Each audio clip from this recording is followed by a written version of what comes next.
The view you're looking at now, I would guess, is pretty much the same as those servicemen viewed when they were stationed at Grafton Underwood. Very little change in the village.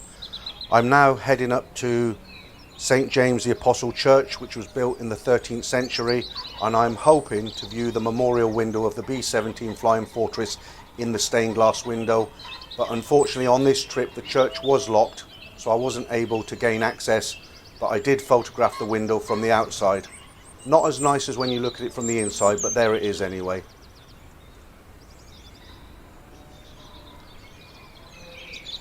And as I head out of the church through the graveyard, I'm thinking, I'm sure many American servicemen attended service on a Sunday morning. To the north is Brigstock and the entrance to the airfield. To the left is the memorial, and that's where we're heading right now. And as we approach the memorial today, you can see that both the flags are at half-mast. That's because of the recent death of the Duke of Edinburgh, Prince Philip, the Queen's husband. Looking at the memorial today, you can still see wreaths and flowers are left almost 80 years on as a mark of respect for all those young men who came here and fought during the Second World War. Grafton Underwood was assigned United States Army Air Force 8th Air Force in 1942. Its designation was USAAF Station 106. Looking directly beyond the memorial, you can see what's left of the runways. Not a lot. Most of the runway has been ripped up to use the concrete in road building. What you're looking at now is the number 2 runway joining the number 1 runway. The number 1 runway ran from the southwest to the northeast. There were 3 runways at Grafton Underwood to take advantage of the prevailing winds. I'm now standing on the southwest end, the apron of number 1 runway, the main runway, and looking towards the memorial. And on this diagram you can see exactly where I am. As you can see, there isn't much concrete left. It was all reused to use for foundations in road building, and most of the land has been turned over to agriculture, which was what it was used for before the Second World War. There was a taxiway running across this field. That's now gone, and not very much concrete left at all. I think at this point in the video it's quite important to give you a little bit of history on the development of the airfield during the Second World War. Grafton Underwood was built in 1941 by George Wimpey & Co Limited. It was the first airfield in England to receive an 8th Air Force flying unit when in May 1942 personnel of the 15th Bomb Squadron took up residence. As a satellite airfield for Polbrook, the airfield was then home to 2 squadrons of the 97th Bomb Group. The airfield became home to a succession of bomb groups including the 305th, the 96th and the 384th, all equipped with B-17s. The original runways were approximately 1,600 yards and 1,100 yards in length. However, these were unsuitable for the operation of heavy 4-engine bombers, and the field was upgraded to Class A airfield standards, including the lengthening of the runways to the required 2,000 yards for the main and 1,400 yards for each of the others. Work started in late 1942. The RAF's number 236 maintenance unit occupied the airfield after the war before being declared surplus to requirements in 1959. A memorial to the crews that flew from the airfield was erected in 1977. So as you can see, the airfield is split in 2 distinctive halves. To the left of the map we've got the live runway side, and to the right of the map we have the communal area where the barracks were and the officers' club, sergeants' mess, ablutions blocks. There was a large dining room, the Foxy Cinema, and many more buildings in there. To the left you'll see a dotted line. That's a road. It runs from the village of Grafton Underwood to Geddington. This road was closed in the Second World War because it ran straight across the end of the runway. The other road, the dotted line in the middle of the 2, the live side and the communal side, that's another road that wasn't closed during the Second World War. That runs from Grafton Underwood village to the village of Brigstock.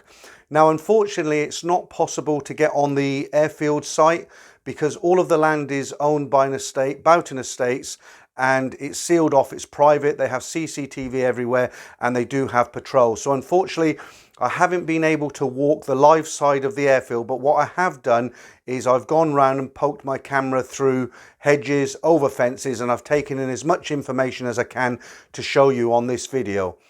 Now, if you look to the right of the map, you'll see the communal aerial once again. I'll be having a walk around one of the locations of T2 hangar. I'll be going down to the 545th Squadron Barracks. That's site number 10. I'll be having a look at the remains of the Foxy Cinema, the Officers' Mess, Sergeant's Mess, and then we'll head down Wall Street on the map to the CO's quarters. I'm now standing at the northeasterly end of number 1 runway, the main runway, and this is distinct by the line of trees in the video right now. Coming into frame is a fairly well intact bomb shelter. Hasn't had too much damage or any graffiti because this part of the airfield, as I said, is off limit to members of the public.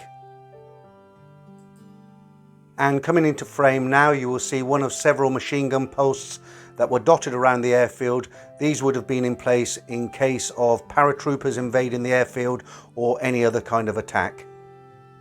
This is an original photograph of the control tower, or as the Americans would call it, the watchtower, and all these guys hanging around, they were doing what they call sweating it out. They were waiting for the bombers to return after a mission. Now sadly, this watchtower, control tower, is no longer on site. It was knocked down years ago in the 70s. Standing in the same location but looking backwards now, you will see a deserted piece of concrete, a track that leads to several hard standings where aircraft could come straight off the main runway and park at the end of this track.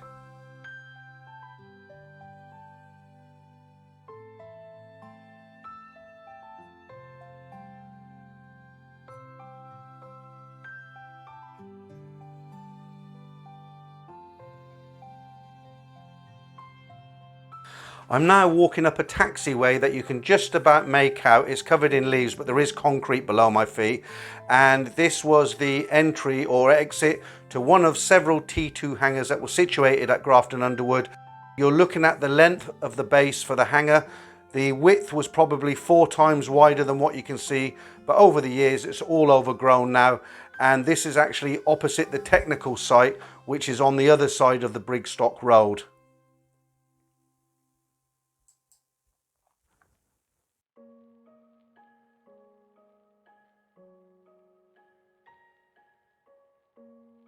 Let's now explore the technical site as best as we can. You're looking at a photograph that was taken just after the war, and as you can see, the buildings are still standing and in good condition. As I mentioned earlier in the video, I can't actually get access to the airfield side, so I've taken some candid shots through the hedge line just to give you an idea of what's standing there today.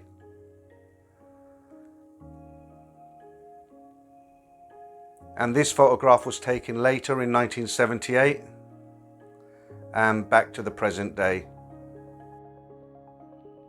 I'm now leaving the live side of the airfield and I'm heading down to the communal site where the cinema was located and everybody lived.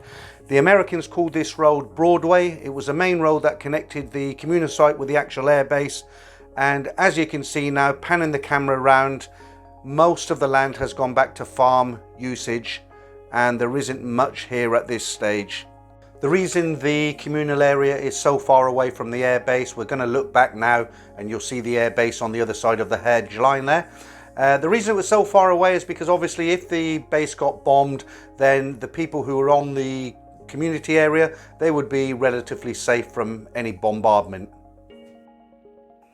About halfway down the track before we get to the communal area, we've got the base headquarters. This is where the map room was, where they did all their fuel calculations. You'd have had to show a pass to get into this very restricted area.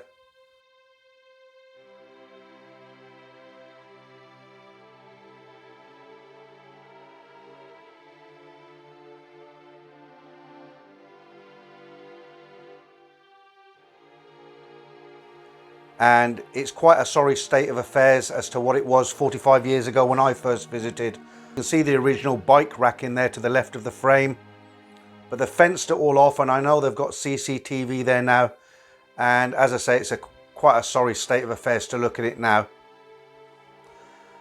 It looked quite differently obviously in the Second World War. There's an image of what one of the rooms would have looked like. There were many, many rooms in that building, I think 17 or 18. And that was about 25 years ago when it was derelict. It doesn't look like that inside now. It's covered in graffiti. There's lots of empty bottles and cans, and as I say, it's a sorry state of affairs to look at inside, but you can't get in there now anyway. This picture was taken directly opposite the station headquarters that we've just looked at, and part of a roof there. There would have been various wooden huts and other buildings. This building coming towards us now, or us walking towards this building, I've heard other people say they think this was some kind of a guardhouse or a jail. It wasn't. For one, it's in the wrong location. This is what's commonly known as the Nord building. The reason it's got the bars on the window and it had a big heavy door in the background there on that opening is because this is where they repaired and stored the Norden bomb site. And that's what it looked like about 20 years ago. Sadly, it doesn't look like that any longer.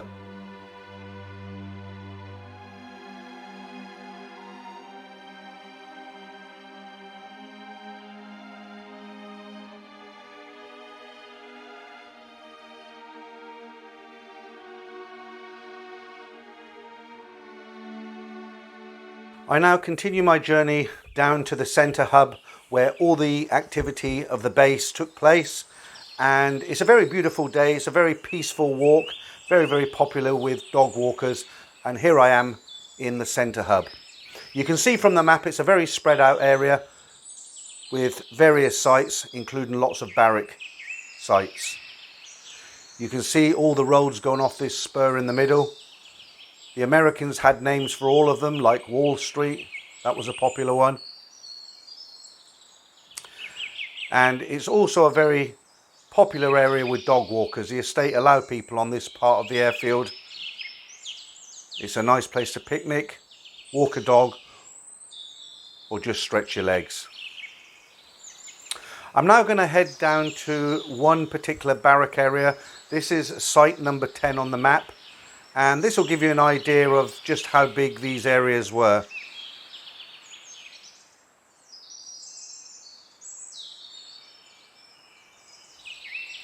Here we have another restricted area, but there's still plenty to see down here.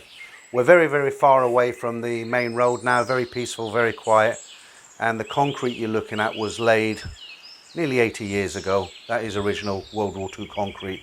There's a bomb shelter in the picture now. I don't know if you can see, it's very overgrown.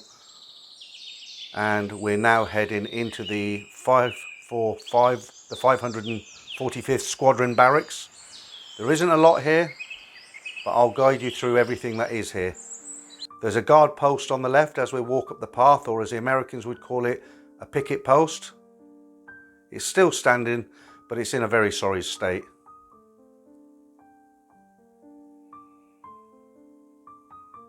No noise of any traffic or anything here. And what I'm going to show you here are the bases to the Nissen huts, or as the Americans called them, quantum huts. And this is where the airmen slept, lived. Very, very hot in the summer, freezing cold in the winter. And there's another bomb shelter. Most of them are overgrown with foliage now. This time of year the foliage grows very, very quickly. I don't want to go inside, they are quite dangerous now. Now as we approach this concrete base, this will give you an idea of the size of the living accommodation.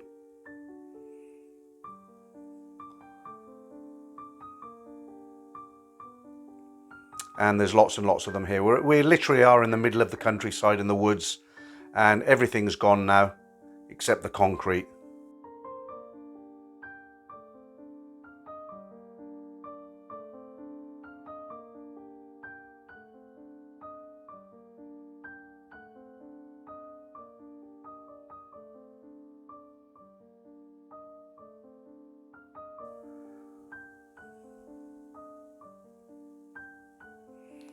There's a base for a potbelly stove.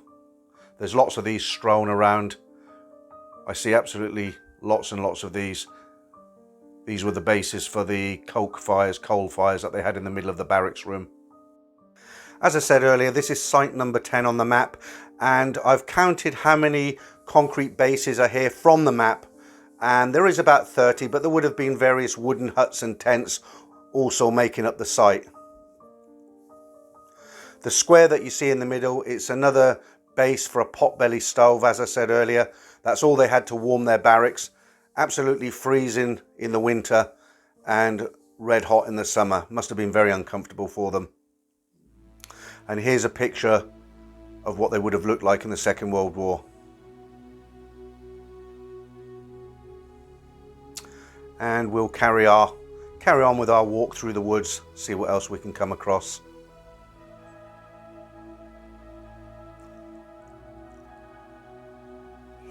There's another bomb shelter. It looks fairly well, in good condition. It's mostly grown over, and that's what the inside of all the bomb shelters looked like. They would have had 2 rows of benches, one down each side, literally just to wait in there while the bombs fell, till the all clear was given. This particular base looks like somebody's tried to light a fire in it recently.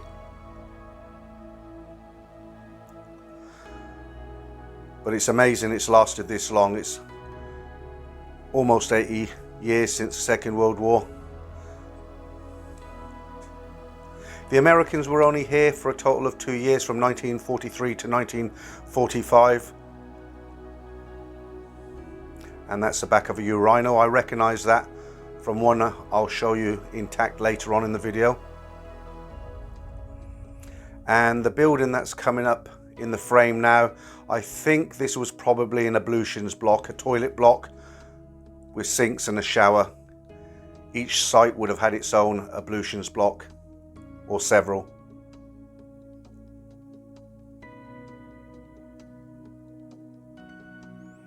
And as we enter the building, you can see there's various rooms. I'm guessing there would have been more than one on this site. As you can see in the corner, there's a metal, almost I guess one of the sinks sat on that.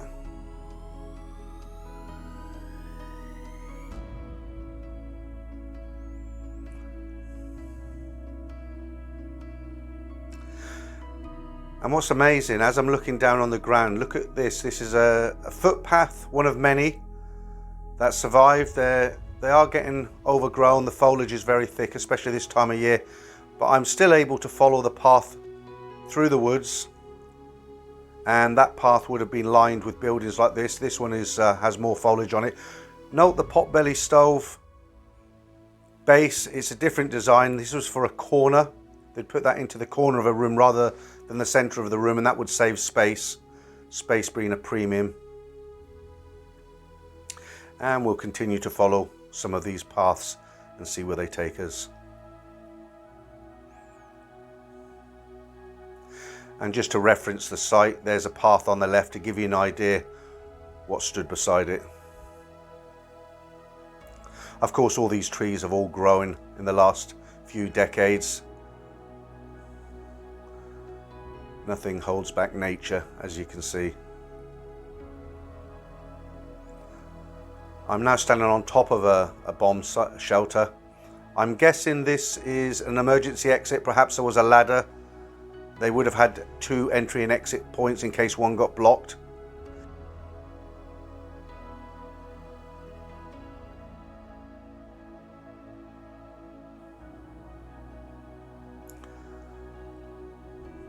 And another path.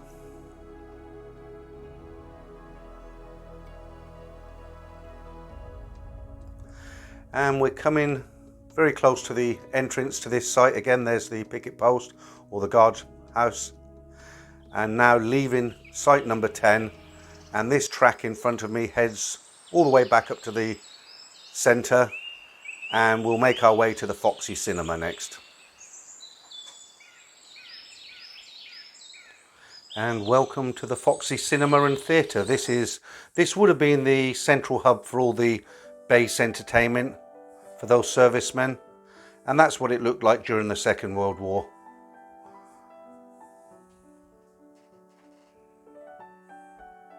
As you can see, there isn't a lot left, but there is the bicycle racks that they have in every location, and that's what it looked like when the bicycles were there. And it looks like they were showing a good movie on that night because it looks quite full. 2 rows of bike racks, and looking over to the right there, the cinema itself and theatre. And must have been very cold on this day. As you can see, everyone's wrapped up warm. Must have been difficult for the Americans who come from very hot states to get used to our British weather. Now approaching the entrance, and I'm guessing the rather large chap in the middle was a entertainer back in the day. And you can see quite clearly from the red bricks that that was an outer wall. However, they did add another section to the entrance a little bit later on in the war. Those squares there in front of the bricks, that was just to give the outer wall support and strengthen it to stop it toppling over.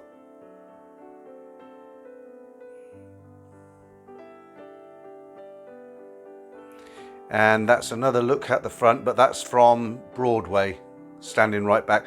The building on the left, that's the Sergeant's Mess. That was actually attached to the Foxy Cinema. The Officers' Mess is a little bit further down the road, a little further down Broadway. We'll go and have a look at that after we've visited the Foxy Cinema. And as you can see from this concrete, it's quite a large area. They would have been able to fit, I would say, at least 100 men to one showing, maybe more.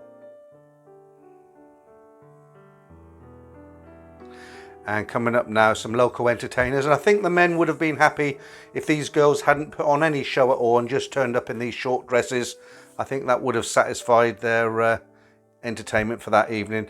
Walking to the back there, and that would have been the way to the Sergeant's Mess.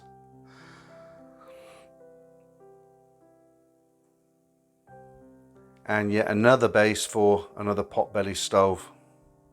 That's right at the back there. So we would be standing where the screen was. Now coming out of the cinema back onto Broadway. And you'll notice that the road has actually been tarmacked by the estate. They use this road, but the original concrete is to the side, to the right hand side there. We're now entering the Officers' Mess. Quite a large building, made up of several buildings actually, and there's an original boot scrape to get the mud off their feet. And that's what it looked like in the Second World War. Quite interestingly, when the Americans first moved in, they nicknamed the base Grafton Under Mud. It must have been quite unpleasant in the winter before they got all the concrete down. And we're now in the men's toilets. We know this from the map, but there's a porcelain and another one.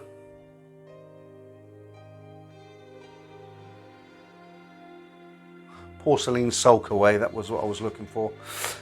And there's the WCs would have sat over those holes. When you're there, the cubicles stand out much clearer than in the film here, the video. Crossing over the entrance and looking into the smaller lounge area. This is the ladies' toilets. You can see the soakaway.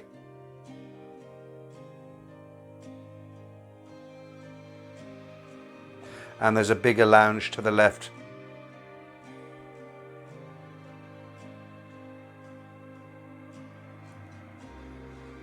The brick chimney stack at the back, that's the back of the club. We'll go and have a look at that. And this is the back of that same building. The fire was there. And we know it wasn't a pot-bellied stove, but a hearth, because there are bricks around it. And that is actually the back of the Officers' Club, the chimney stack that you just looked at in the last picture.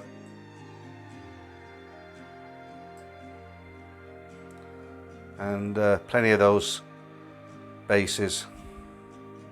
When I found this piece of metal, I thought it might be from the war, but it's not. It's probably just an oil drum or something like that. And as I go left, we're now entering the main bar of the Officers' Club. Straight ahead would have been the bar. And that's what it looked like. So I'm now walking towards this bar.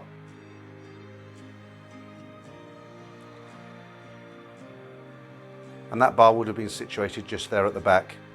And there's the back again. The bar would have been in the building on the right at the back. Obviously the entrance on the left.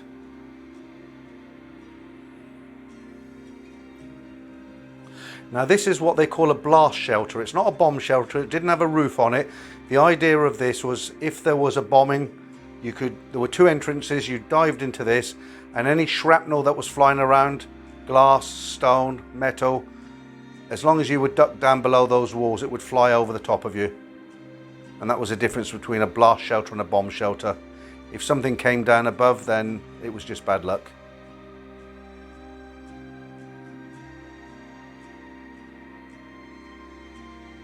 An outer wall there, we can tell this from the red brick.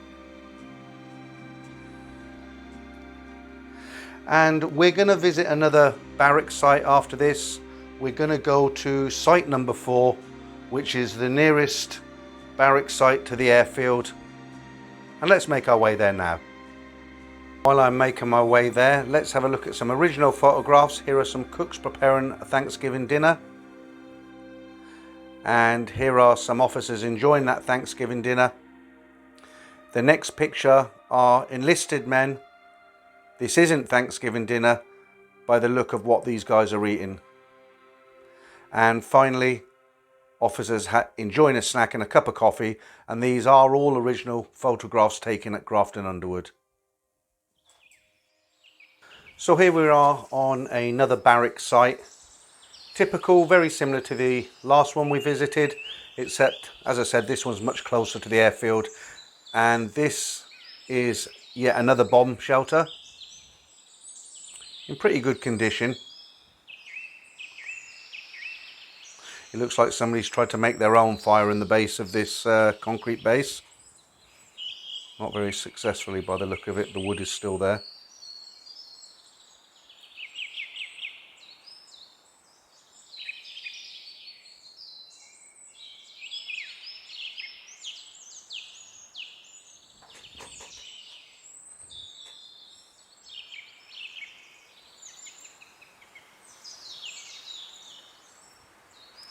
Now I know this is a toilet block for sure. How do I know? Because something you wouldn't expect to find in the woods. A complete intact urinal. Now believe it or not, that urinal is almost 80 years old. It's stood there through all kinds of weathers. It hasn't been vandalised and it's still intact. And there's the inside of our bomb shelters again.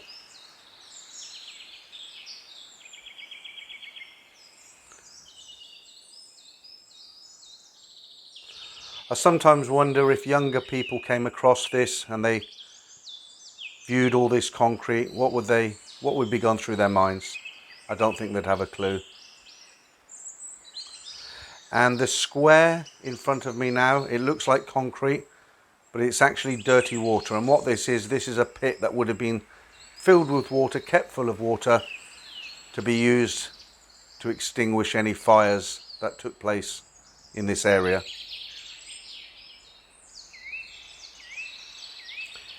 And you can see the farmland off there in the distance. One of the final locations I'm going to visit today at Grafton Underwood is the commanding officer's accommodation, his barracks. And just in case you were wondering about those little signs you see all over the base, there are interested groups who like to keep the spirit of the base alive, and they put those up so people know where they are. As we come to the entrance of the commanding officer's barrack, you can quite clearly see a corridor running through the middle, another boot scraper there. And I would imagine, I don't have plans for this actual barrack building, but I would imagine there was a bedroom, a private lounge, a study, something like that. But you can very clearly see that corridor running down the middle. Was this the lounge at the end with the potbelly stove? Who knows? There were several commanding officers at Grafton Underwood during the Second World War, at least 3 that I know of. And another bomb shelter located quite close by. Parts of a roof there. And as we follow this footpath down to the commanding officer's private, I would imagine it's private, but this is his ablutions block, quite small, but you can see very clearly a soakaway there where he would have washed his hands or had a shower. It isn't for toilet because it's not white. Into another room, you can quite clearly see rooms marked out in here. And as the camera swings round to the left, you'll see a hole and the WC sat on there. And you can quite clearly see the base of the WCs. So to finish off with, I thought I'd explore this part of the woods and see what else I could come across. Various drains.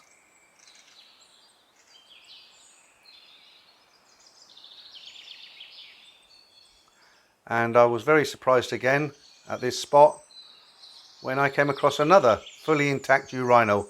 I was thinking to myself, if young people were walking through the woods, they didn't know what was here, what would they make of that urino?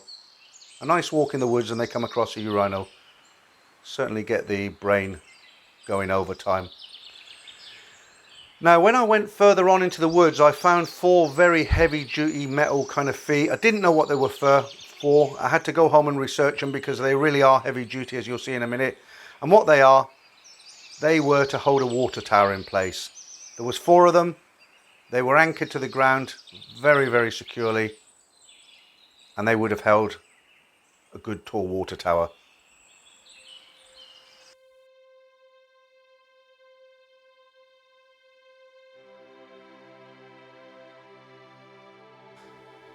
You'll see an image here, 2 separate photographs in one.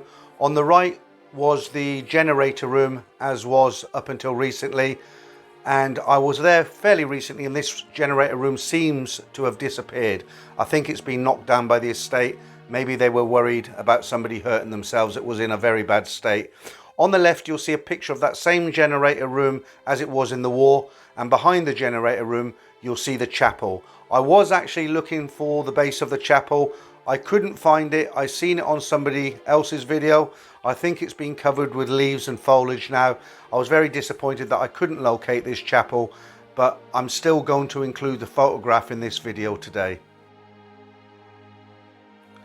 And here's a picture of that chapel, the inside. Young men going for prayer, possibly before going off on a mission. And I would imagine if they weren't that religious and they were flying off on a bombing mission to Germany, I think everybody in the cruise would have attended the mass before they went off. As a footnote to this video, plans have previously been submitted by the estate to convert the base headquarters building into a private dwelling. This application has not only been opposed by many local people, including myself, but has been turned down by Kettering Borough Council, as it was felt that the operations building is of great historical interest and should be preserved for future generations. It has now come to light that the headquarters building will be renovated, made to look as it did in World War II and turned into a visitor centre. The 2 Nissen huts seen in this video will be replicated to look exactly as they had previously, which is great news for anyone interested in local history and the American presence in our county during World War II.